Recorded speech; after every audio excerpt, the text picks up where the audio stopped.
Welcome to the void once again.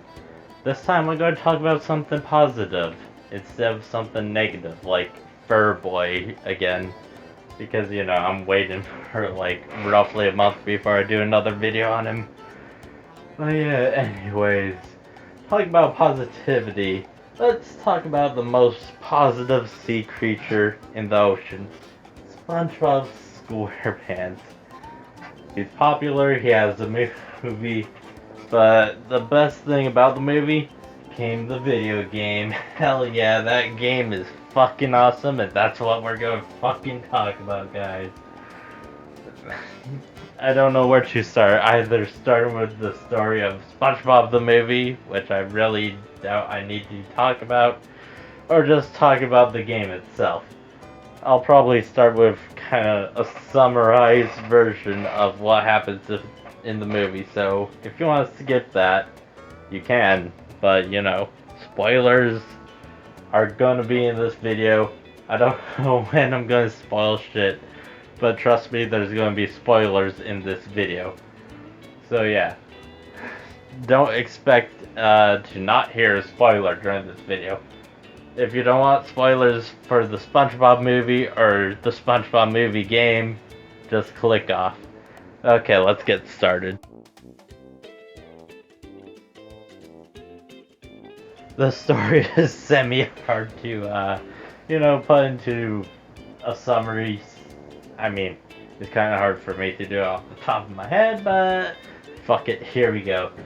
Basically, Plankton steals King Neptune's crown and then blackmails Mr. Krabs because he's after that formula. He wants to be the top dog, and it's up to SpongeBob and Patrick to get the crown back from wherever Plankton hid it, which is in Shell City, which is a place over the water. Eventually, SpongeBob and Patrick figure out who was behind the blackmail and then get back in time. That's pretty much the movie summarized to the most basic type of shit I could ever say. But yeah, that's basically the plot of the movie in a nutshell. Hopefully that summarized it enough, because I don't really want to spoil too much about the movie. I don't want to spoil all the jokes, but they are probably already spoiled anyways. But yeah, that's pretty much the summary of the movie and the game.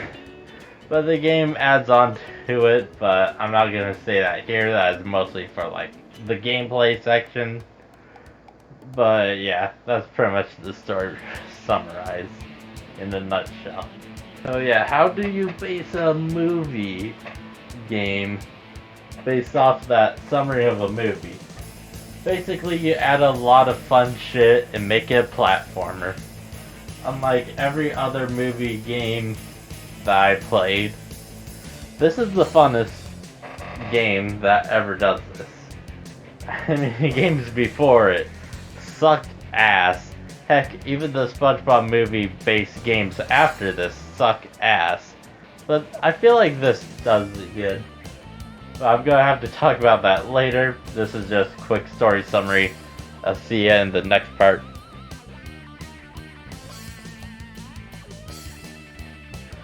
What would I define SpongeBob the movie game most like? It was kind of most like Mario 64 in a sense. In the sense that you collect items to get to where you're going. That's pretty much the Goober tokens. The Goober tokens are pretty much like Power Stars in Mario 64. The Goober tokens just mostly keep track of what you're doing pretty much. But unlike Power Stars, Goober tokens can take you immediately where in the level you have to do something. Sort of like Battle for Bikini Bottoms thing, so yeah. But yeah.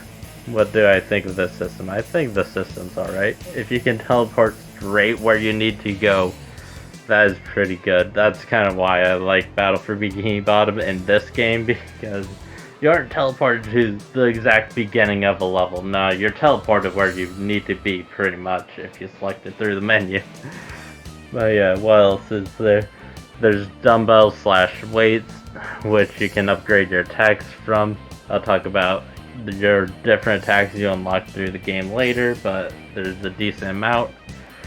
And also, there's like a decent amount of things to do, honestly. But yeah, that's just the basics of the game. You get Goober tokens, you unlock moves, and you can upgrade your moves. And also you can upgrade your health with the dumbbells, which is pretty nice, you know, get that nice upgrade. Yeah. And also you play as Patrick, which has a different moveset, so you get to play as two different characters. That's right, do two different characters on a GameCube game.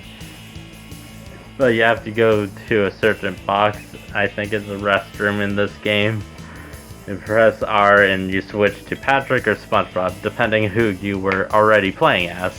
You don't get a menu, there's only two playable characters in this game. But they play completely differently, which means I would have to talk about that in the gameplay section. But yeah, I hope this kind of gives you an insight on how this game kind of works. And also there's extra stuff you can get, which are just different bonuses. Mostly cosmetic stuff like costumes for SpongeBob and Patrick. That's pretty much most of it other than movie stuff. So yeah, let's get into gameplay.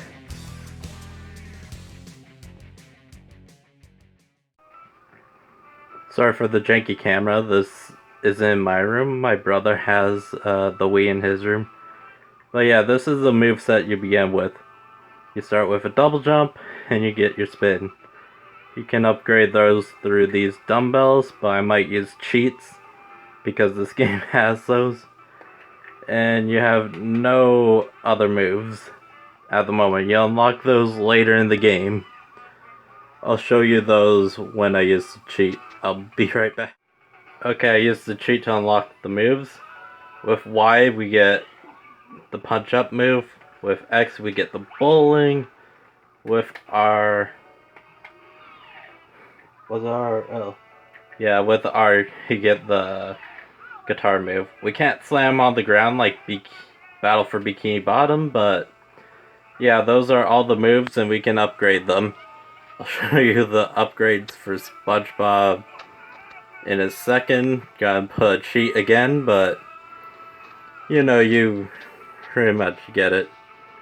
And also might do like show off Patrick after this. I decided to go to a different level to show off the upgraded Y move. You can press Y or wait for it to blow up. That would be good for flying enemies. The upgraded bowling ball is the same thing. It explodes all around.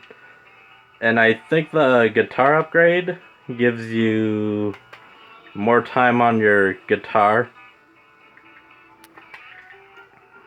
And the spin upgrade, I'm pretty sure, allows you to do more damage and push enemies off of you. At least to my knowledge, I'm pretty sure it does that. I'll show you guys Patrick now. Here's Patrick without any moves unlocked. All you get is a spin, you don't get anything else, pretty much. Patrick plays like SpongeBob. It's you know, just slightly worse in my opinion. I don't know if it's factually worse, but that's just my opinion. Let's unlock all of his moves to make him useful. Patrick only has like 2 attacking moves. He can spin and he can do a ground pound now. His other move is just grabbing stuff. Mostly used for puzzles in this game, but yeah, that's pretty much it for his moves without upgrading them. Let's upgrade them. Here's his upgraded moves. Now his hit radius for smash is bigger, and I believe this is bigger too. Bigger than his original spin anyways. And his grab adds a throwing thing that allows you to throw stuff farther. You can't throw those enemies though. I think some enemies you can throw. I'm not 100% sure, but yeah, these are the basic moves of the game. Also, there's areas where you have to wall jump. Kinda hard with one finger in your face, but yeah, all you have to do is move the control stick left or right depending which way you're facing as you press A.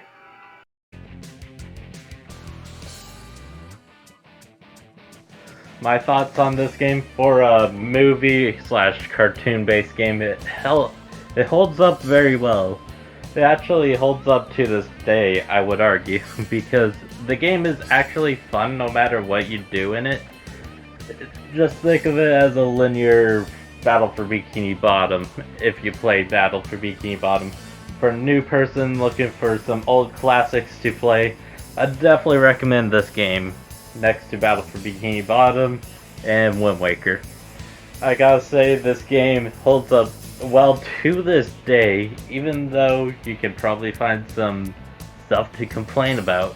This game is pretty amazing for what it's worth. I mean, you can find copies online for like around 20-ish bucks. So definitely pick this up and play it.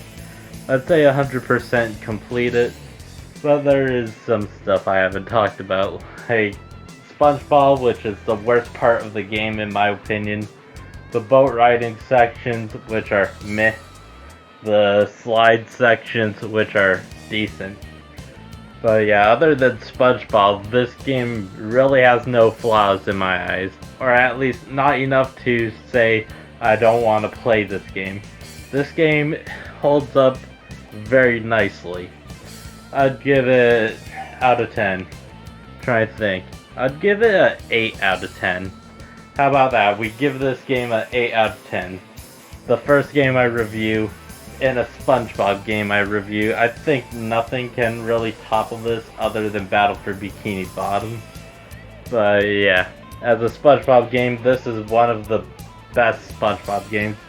One of the 3 best SpongeBob games in my opinion.